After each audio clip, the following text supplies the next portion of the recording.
बहुत बड़ी बात सुनो, दुनिया में जितने भी कुत्ते हैं ना, झिर्रे में भी है ना कुत्ते फिर घूर के देखे तो मेरे को डर हुआ, इसलिए पूछना यहाँ नहीं है क्या बल्कि। हालांकि आप गौर करो, बकरी से ज्यादा कुत्ते दिखते, मुर्गी से ज्यादा कुत्ते दिखते, बिल्लियों से ज्यादा कुत्ते दिखते।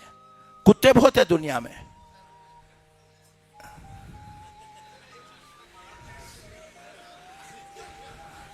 कुत्ते बहुत है। बकरियां पकड़ने की गाड़ी नहीं आती, मुर्गियां पकड़ने की गाड़ी नहीं, कुत्ते पकड़ने की गाड़ी आती है। कुत्ते दुनिया में बहुत है, मगर कुत्ता एक नजीस जानवर है, नापाक जानवर है। जब क़यामत बर्पा होंगी तो अल्लाह ताला क़यामत के बाद सारे कुत्तों को दोज़ख की मट्टी बना देगा।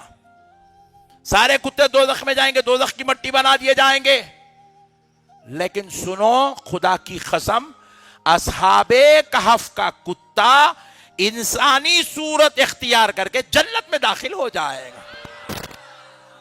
असहाबे कहफ का कुत्ता जन्नत में जाएगा इंसानी सूरत इख्तियार कर। दुनिया के सारे कुत्तों के लिए कानून अलग, वलियों के दर पे बैठने वाले कुत्ते के लिए कानून अलग। अब मैं एक सवाल करके बात खत्म करता हूं, नहीं थोड़ी देर और बोलता हूं। देखो, ईमानदारी से बताओ, कुत्ता नमाज पढ़ा, रोजे रखा, ज़कात दिया, फिर जन्नत में कहीं को जा रहा? क्योंकि उन्हें वलियों से वफादारी करा। अल्लाह को उसकी वो वफादारी इतनी पसंद आई, अल्लाह उसको इंसानी शक्ल देकर, इंसानी सूरत देकर जन्नत में दाखिला अता फरमाएगा। आप भी वलियों से वफादारी करो, गद्दार मत बनो। एक चिंदी चोर, कल मैं महाराष्ट्र अकोला में था, बयान करने गया तो मेरे को एक साहब उसकी वीडियो भेज के बोले, मौलाना जर्रा ये सुनो, इतना खतरनाक बोला। बोले क्या है? बोल के देखे तो बेवकूफ बोल रहा कि 11वीं करना कुफ्र है। कहते नौज़ुबिल्लाहि मिन ज़ालिक, अस्तग़फिरुल्लाह। इतना पागल है, इतना जाहिल है, गधे को ना कुफ्र मालूम है, ना ईमान मालूम है, ना सवाब मालूम है, ना अज़ाब मालूम है, ना शिर्क मालूम है, ना बिदअत मालूम है। जाहिलों की जुबान तारख को लग गई, बस बोलते इतनी बड़ी छोड़ लिया, जिनकी औलाद दिख रहा। सूरत इतनी है, दाढ़ी इतनी है, छोड़ 11वीं करना कुफ्र है। ऐसे जाहिला पैदा हो गए दुनिया के अंदर। कुरान ऐसी तारीफें कर रहा है कि उनके कुत्तों को जन्नत में भेजने की बात कर रहा है, और ये जाहिल उनकी फातिहा, उनके ईसाले सवाब को कुफ्र का दर्जा दे रहे। नौज़ुबिल्लाहि मिन ज़ालिक। ये वही दौर है मुसलमानों, जिस दौर के मुताल्लिक रसूल अल्लाह ने कहा क़यामत के करीब ऐसा जमाना आ जाएगा, ईमान को संभालना वैसे ही मुश्किल हो जाएगा जैसे हथेली में अंगार के डल्ले को संभालना मुश्किल होता है। यही वो दौर आ गया। फेसबुकों के जरिए से बेईमानी बेची जा रही है, यूट्यूब के जरिए से ईमान को हलाक किया जा रहा है, व्हाट्सएप के जरिए से तुम्हारे अकीदों को बर्बाद किया जा रहा है। ऐसे दौर में ईमान को संभालना, अल्लाह की कसम, यही आज के लिए, इस उम्मत के लिए सबसे बड़ा चैलेंज बना हुआ है। ईमान को संभालो नौजवानों, इन जाहिलों की बातों में मत आओ। ये बंदर तुम्हारी खबरों में नहीं आएंगे, ये बदबख्त तुम्हारे कफन में नहीं आएंगे, तुम्हारा हिसाब देने नहीं आएंगे। तुम इनके पीछे जाओगे, इनकी तो आखिरत बर्बाद हो गई, इनके पीछे जाओगे तो आपकी भी आखिरत बर्बाद हो जाएगी। इनके रिकॉर्ड खोल के देखो, जिना इनके मुकद्दर में लिखा हुआ है, रेप करना इनकी फितरत बनी हुई है, 4 औरतों से ताल्लुकात रखना इनकी आदत बनी हुई है। फिर उसके बाद आके ठहर के पट्टे तकरीरा कर रहे हैं, 10-10 साल जाके जेल में बैठ रहे हैं रेपा करके। इन लोग नहीं समझे। हाँ, अच्छा, एक बात बोल के आगे बढ़ जाता हूं, थोड़ा मजे की बात है, सुन लो। जर्जिस को पकड़ के पुलिस वाले लेके जा रहे हैं। मैं वीडियो देखा, फोटोआं देखा तो ना उन्हें टोपी पहन के है, ट्रैक पैंट टी शर्ट पहन लेके। अरे बोला ये कौन चोर है रे, बोल के गौर से देखे तो उन्हें दिखा, अरे बोला इतना बुरा उठाते हैं इसको, हाथ में हथकड़ियां डाल के लेके जा रहे हैं पकड़ के।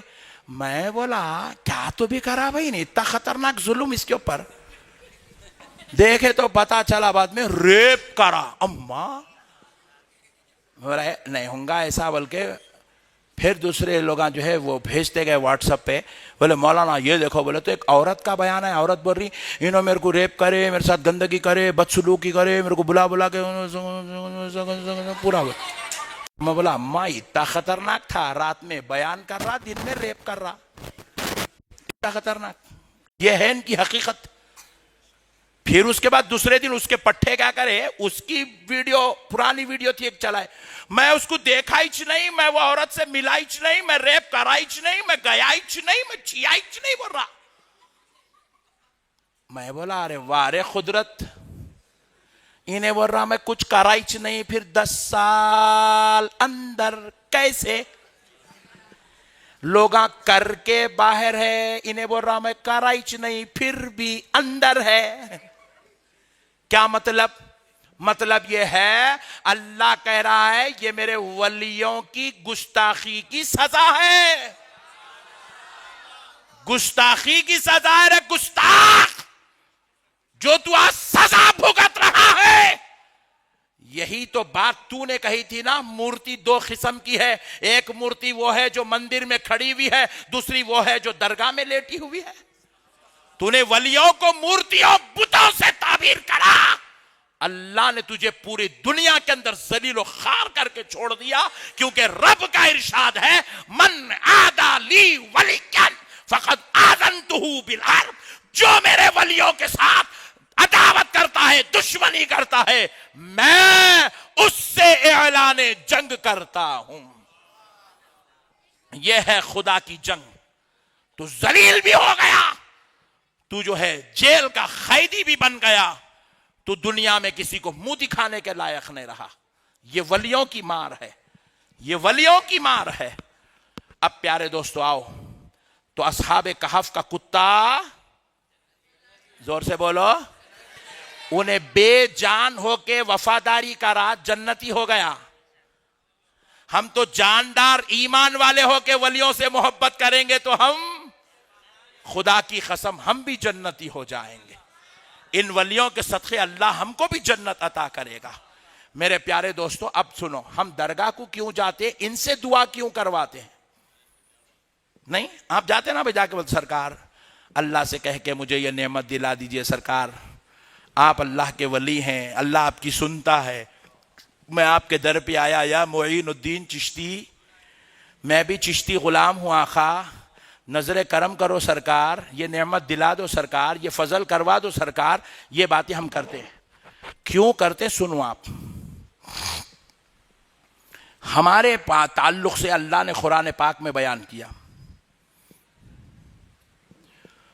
उदऊनी अस्तजिब लकुम, कुरान है, अल्लाह कह रहा है तुम मुझे पुकारो, मेरी बारगाह में आओ, दुआएं करो, मुझे आवाज दो, निदाएं दो, मैं तुम्हारी दुआओं को सुनूंगा।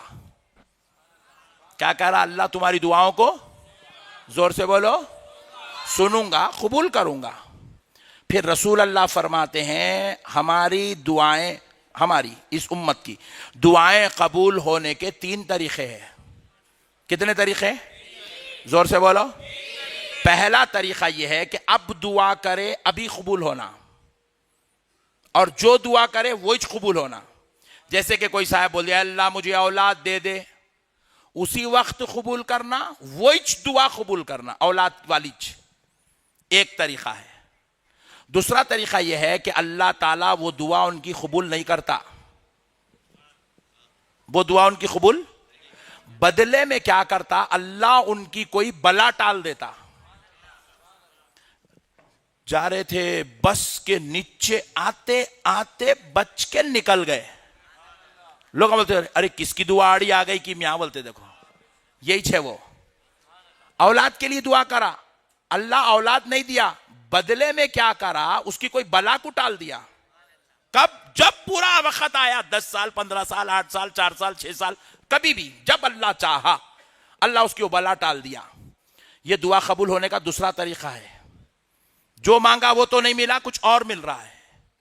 فرمایا تیسرا طریقہ کیا ہے دعا قبول ہونے کا؟